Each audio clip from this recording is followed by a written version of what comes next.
পবিত্র হজ পালন শেষে সৌদি আরব থেকে সোমবার তৃতীয় দিনের মতো দেশে ফিরছেন আল্লাহর মেহমানরা। একের পর এক ফিরতি ফ্লাইটে ঢাকার হজরত শাহজালাল আন্তর্জাতিক বিমানবন্দরে অবতরণ করছেন হাজিরা। প্রিয়জনকে স্বাগত জানাতে বিমানবন্দরে জড়ো হয়েছেন পরিবারের সদস্যরা। বিগত বছরগুলোর তুলনায় এবার নিরাপত্তা সহ সরকারের পক্ষ থেকে ভালো মানের সেবা পাওয়ার কথা জানান হাজিরা। সার্বিক ব্যবস্থাপনা সব দিক দিয়ে ভালো ছিল, কোনো অসুবিধা ছিল না এবং আমার কাছে মনে হলো যে এবারে ব্যবস্থাপনাটা অনেক ভালো ছিল। ব্যবস্থাপনাটা অনেক ভালো, আমার কাছে অনেক ভালো লাগছে। আলহামদুলিল্লাহ সবকিছুই আলহামদুলিল্লাহ খুব ভালো লাগছে। মক্কা এবং মদিনা, হ্যাঁ, এই দুটাই গেলে মনে হবে যে আপনি টোটালি মানে আলাদা আদার ওয়ার্ল্ড থেকে।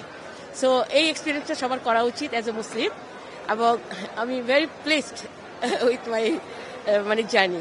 দেশ ও মানুষের কল্যাণ কামনায় আল্লাহর দরবারে দোয়া করেছেন বলেও জানান তারা। আল্লাহর কাছে প্রার্থনা করলাম নিজের ফ্যামিলির জন্য, আত্মীয় স্বজনের জন্য, সমগ্র মুসলিম উম্মাদের জন্য, হ্যাঁ, যারা জীবিত আছে তাদের জন্য, যারা মারা গেছে তাদেরকে যেন আল্লাহ কবর আযাব মাফ করে, তাদেরকে যেন আল্লাহ জান্নাতুল ফেরদৌস দান করে। বাংলাদেশের মানুষ ও বিশ্বের সমস্ত মুসলমানদের আল্লাহ যেন হেদায়েত নসিব করে, আমাদের জন্য হেদায়েত নসিব করে, এই কামনায় বিশ্ব সুখ শান্তির জন্য দোয়া করেছি। সব ক্লান্তি ভুলে হৃদয়ে মক্কা মদিনার স্মৃতি নিয়ে নিজ নিজ নিরে ফিরছেন হাজিরা।